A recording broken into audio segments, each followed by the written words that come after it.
2011, and two grown men are lying face up, fully clothed, on twin beds at the MGM Grand Hotel, and they're focusing really hard on their breathing, and they're listening to Enya, because that's the only thing they've been able to figure out that keeps them from completely just freaking the out. One of these guys is comedy booking agent, Stu, doesn't want his last name to be revealed for this story, but it sounds a lot like Right now, Stu is really worried that the other guy in the room has a knife and wants to stab him with it. And the other guy in the room doesn't have a knife. He also doesn't care about telling Stu that he doesn't have a knife because he doesn't think Stu is a real person. That man is me. And this is about the night my agent and I tried to recreate Fear and Loathing in Las Vegas. Yeah. So it's 2 p.m. We pop some codeine, smoke a little weed, have a few drinks, just to put our brains in a peaceful state, to ensure that we have a nice, soothing trip. And we each take a hit of acid, and then we go to the Circus, where Hunter S. Thompson hallucinated, to go play some poker. And we get there, and the acid still hadn't kicked in, and we got really nervous. We're like, oh man, I think we got a bad batch. And we decided to take a second hit of acid. Yeah, exactly. Not bad, not a bad batch. I sat down at the poker table, started having some very new thoughts. Like I remember thinking that the guy sitting across from me had the most chips. Like he was doing the best at poker, specifically because his face had too many angles. And I'm having a lot of fun thoughts. I'm laughing at these fun thoughts. Stu's laughing at his fun thoughts. And then we decided to take our great time and ruin it by making easily what was our worst decision of the night. We decided to go back to the hotel and take the rest of the acid. So we take 2.5 more hits each. There's a half in there. We were so greedy with our drugs, we couldn't let one guy have one more hit than the other guy. We actually tore a little tiny tab in half. And then we decided we need to reconfirm picking up some coke and ecstasy in a little bit. And before we go get the rest of the drugs, we need to go get some pizza across the street. And it should have taken us about 15 minutes to make it across the street to get some pizza. We estimated later it took us roughly an hour and a half. Stu's new reality became, once we got to the lobby, that there was a security team tracking us, trying to catch us doing the drugs, complete with dogs. He thinks dogs are following us. Like that's ever gonna happen in Vegas. Like they're just gonna let, drug-sniffing dogs loose on the strip. They would bark at almost every person. But he thinks our best course of action is to hide behind some cars so the dogs don't find us. And so we do that. It's not even dark out. We're two men in our 30s just hiding behind random cars. And then he would get nervous that the dogs were closing in, and then he would decide we gotta head down, scurry to the next car to not look suspicious. That looks so suspicious.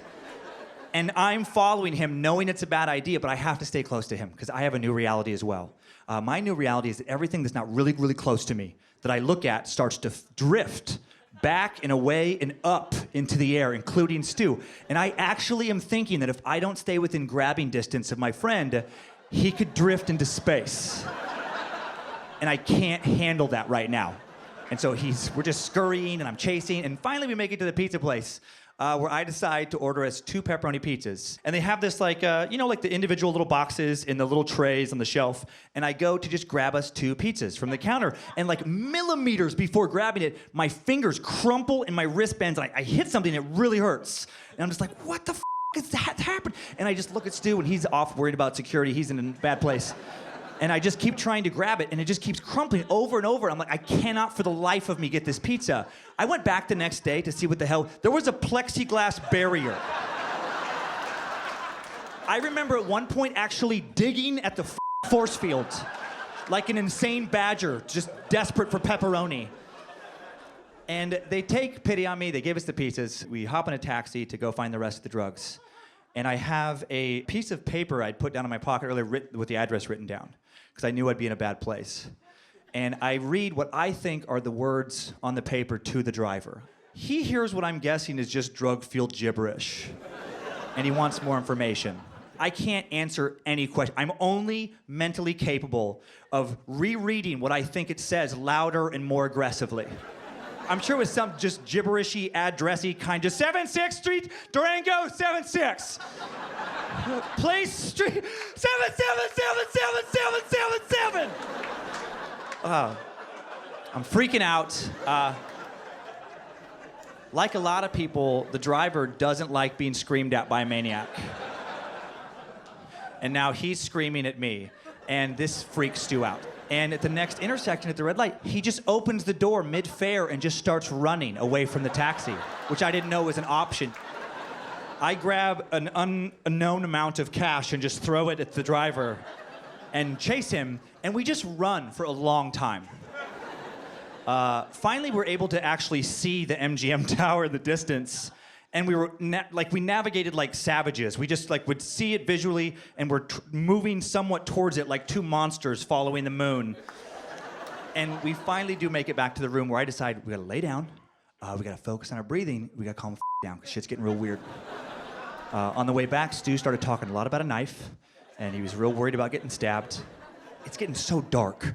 You know, every time I look around, I'm convinced there's a wall of blood behind me in the background, and I'm able to type 4 letters into the keyboard, which is really hard because my keyboard's melting.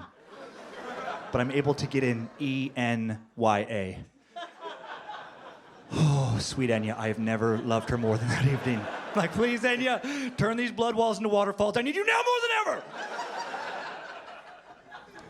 And we laid down and listened to her soothing rhythms, and it worked. We rode Enya through the peak. Stu stopped talking about the knife. I started thinking he was real.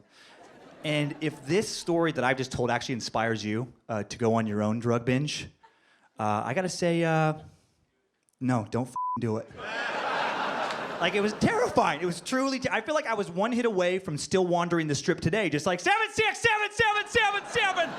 You kidding me? It's not real? Okay. So close to being that guy forever.